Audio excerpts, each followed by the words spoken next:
You find the perfect concert. The ticket says $40. You click it. And by the time you reach the checkout screen, that $40 ticket somehow costs $68. There's a service fee, a facility fee, a convenience fee, which is convenient for absolutely no one, and an order processing fee, as if computer charging your card is hard manual labor. You are annoyed, but you pay it because here's the thing nobody says out loud. You have nowhere else to go. There is no other website, no competitor with a better price. One company sells you that ticket, sets that fee, and knows for a fact that you will pay it. Its name is Ticketmaster, and the fees, the part that makes you furious, are not even the real trick. They're just the only part you are allowed to see. Let me show you the rest. For most people, the anger crystallized on one single day. November 2022, Taylor Swift announces the Eras Tour. And more than 3.5 million people register just for the presale. When tickets go live, the site immediately buckles. Millions of fans sit frozen in queues for hours, watching the wheel spin, getting logged out, getting nothing. The general public sale was eventually canceled altogether. And for once, it was not just regular people who were mad. Taylor Swift herself said she was, quote, pissed off. United States senators held a hearing and stood up and quoted her lyrics back at the company. The whole country briefly was furious at the exact same business at the exact same time. But here's the question almost nobody stopped to ask in the chaos. Why was everyone trapped on one website to begin with? If Ticketmaster is this bad, why didn't fans just buy somewhere else?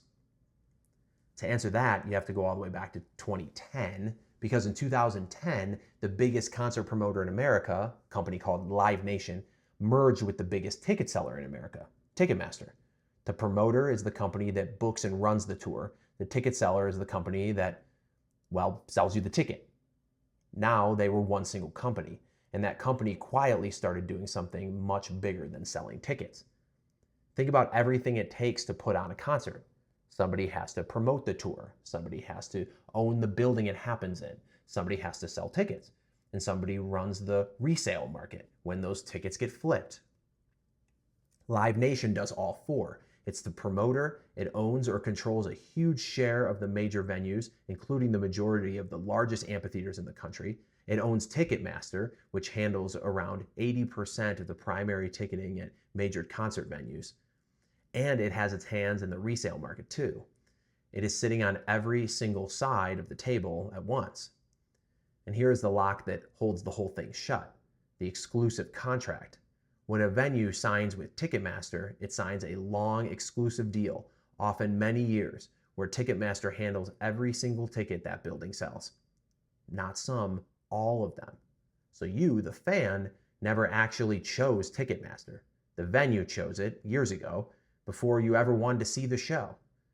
And the venue often did not have much of a choice either. Remember Taylor Swift's tour?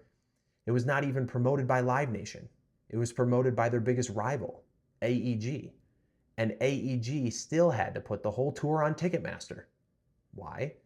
Because the venues Swift was playing were already locked into exclusive Ticketmaster contracts. Even Ticketmaster's competitor was forced to use Ticketmaster. That is not a market. That is a maze with one exit. So now the fees make sense, because once you understand there is no competition, you understand why the fee can be whatever they want. So here's how that actually works. They show you a nice low price first, that $40. That's the bait. Then deep in the checkout, they pile on the service fee, the facility fee, the processing fee. The trick has a name. It's called drip pricing. And those fees are not a small thing on the side. They are the main event. The fees are where Ticketmaster makes a huge chunk of its money. And now the clever part, the part that makes this a true machine. A big slice of that fee does not stay with Ticketmaster. It flows back to the venue as part of the deal. The fee is, in effect, how Ticketmaster pays venues to sign those long exclusive contracts and stay loyal.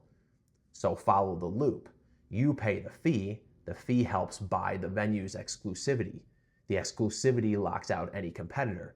And the total lack of competition is the exact reason the fee can be that high in the first place. You are not just paying a fee, you are funding the machine that guarantees you will have to pay it again next time. So how high can it go? Live Nation itself has admitted the fees can add over 30% to the price of the ticket.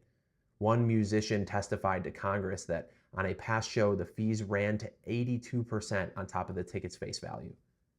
And the part that should really get you, many of the artists you are buying tickets to see get none of that service fee money and have no say in setting it. The fee is not for them. It was never for them. So you are trapped on one site, paying a mystery fee that the artist does not get, that quietly funds the very system trapping you.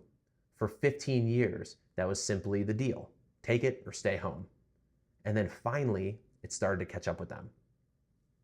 After the Taylor Swift disaster, the dam broke.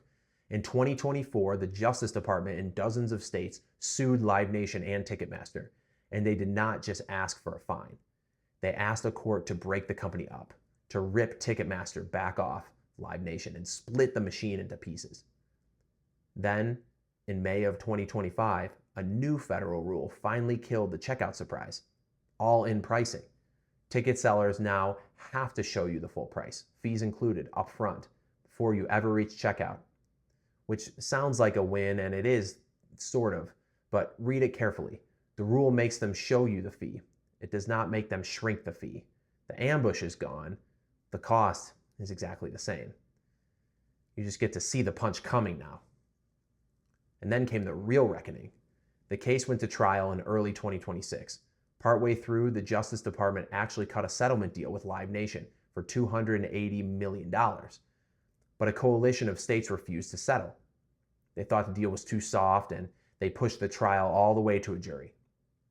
And in April of 2026, the jury delivered a verdict. They found that Live Nation and Ticketmaster are an illegal monopoly, and they had unlawfully cornered the market and used their power to crush competition and jack up prices on fans.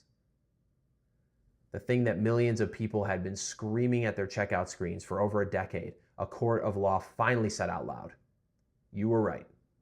It was rigged." So is the story over? Not quite, because a verdict is not the end. There is still a whole separate phase ahead where a court decides the punishment, which could mean actually forcing the company to break apart. Live Nation will almost certainly appeal, and that could drag on for years. As of right now, nothing has been split up. The machine is wounded, but it's still running. So what does that mean for you the next time you go to buy a ticket? It means the price is honest now, at least. No more ambush at checkout. But that fee you see sitting there right up front, it's still the same fee. Still going to the same company, the company that promoted the show, owns the building, sold you the ticket, and would happily sell you a resale ticket too if the first one fell through. Knowing how the machine works does not get you out of the machine. There is still mostly only one way to buy that ticket. But there is a small power in seeing that clearly, because that line item is not really a convenience fee. It never was. It's the price of a company being on every side of the table all at once. It's not a fee for convenience, it's a fee for control. I still can't draw, but now you know how Ticketmaster really works.